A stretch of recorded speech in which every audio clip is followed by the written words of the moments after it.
Owning chickens is becoming more common here in Portland, and the urban chicken population is actually on the rise. But some chickens eventually outlive their urban lifestyle. KOIN Local 6 reporter Tim Becker is here with more on where they go next. Tim? Well, believe it or not, chickens are past their egg-laying prime by the time they're just 3 years old. Then what? A lot of folks refuse to even think about cooking their old friends, and that's why a lot of them end up retiring to the countryside out near Estacada.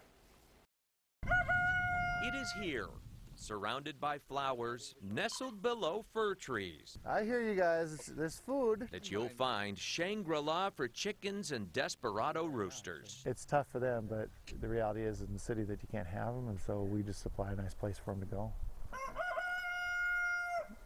Thank you.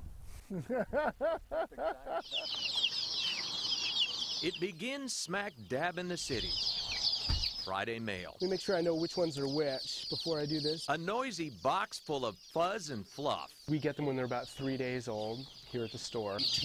Robert Litt's Urban Farm Store is a portal to Portland for future inner city chickens. We have really kind of come to specialize in chickens, though, because of the expertise of the book and just our focus on it. His book, A Chicken in Every Yard, paints a utopian picture, but more and more, it's becoming reality in Portland. They are pets, and they're pets with a benefit. You know, they do provide food. Elizabeth Bryant jumped aboard the Metropolitan Chicken bandwagon in January.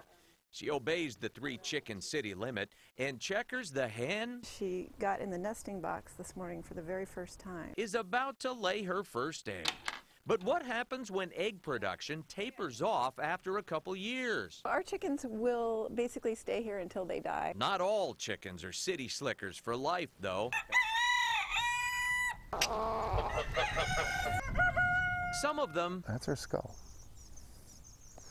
And so we get birds like this all the time. end up at Pete Porath's halfway house for city chickens. Oh yeah, it's been referenced as that, the halfway house for chickens. This is where some of Portland's used up, cast off, and unwanted chickens and roosters can live out their golden years in peace. A lot of our stuff that comes in, like there's a couple hens in there that are pretty roughed up that we From the city? yeah. And so this is a great color, nice heavy dark blue. A self-proclaimed chicken slinger, Pete takes in 50 to 100 urban refugees every month.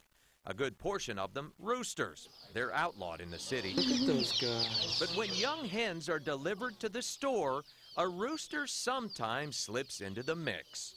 Whoops. We get lots of whoops roosters. Your hatches, when they send birds out from hatcheries, you're figuring that 1 in 20 of those is going to be a boy, just because of the order of things, the way the business works. Pete offers daily food, secure housing, safe haven from becoming the evening meal, all on his own dime. It kind of works out for everybody, you know, and you know, I don't necessarily take any money, but we do take donations if people want to give us donations. Get that in there. Beats boxed up life in the city any day. Well, Pete almost always finds a new home for all the city chickens he takes in, but if not, he's plenty happy to let him retire right there at his farm in Estacada. Reporting for you, Tim Becker, KOIN Local 6.